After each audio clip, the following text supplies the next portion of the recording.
Со цел да се разговара за инклузијата и инклузивното образование, да се представат локалните текови на полето на инклузија, денес во Тетово се одржа панел дискусија во рамки на проектот Биди ин, биди инклузивен, биди инклудиран. Преку овој проект се стипендираат над 470 ученици со попреченост, кои се запишани во основните училишта во земјава. Проектот доделува 484 стипендии и над 54 стипендии се од полошиот регион. Значи, сакаме да ги информираме општините со нашите резултати во текот на овие 3 години што работиме како проект и современо да бареме од нив да бидат поодговорни да ги преземат овие стипендисти, не само овие, него сега по новиот закон, значи децата мора да се упишат на редовните училишта, а тоа е дополнителен терет за родителите посебно, кои и финансиската поддршка секако е потребна, така што имаме и позитивни примери. Примерно веќе општина Тарце, значи има креирано план во склоп на Советот на општината и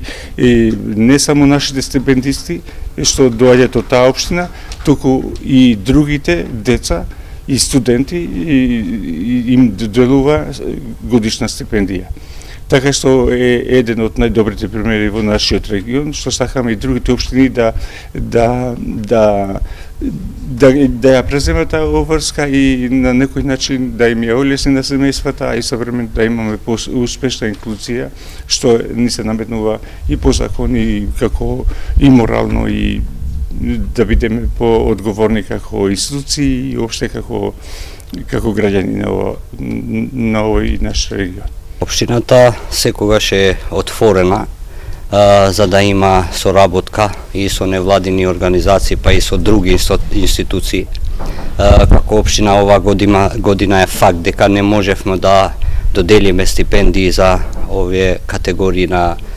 деца, но ќе се потрудиме со буџетот на наредната година во програмата за социјална заштита и во буџетот на општина Тетово да предвидиме за да можеме да им излеземе упресред на децава со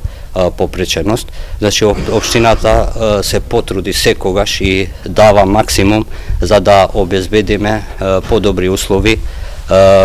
Имаме и некои работи што се направени во нашите училишта и во нашата општина, како е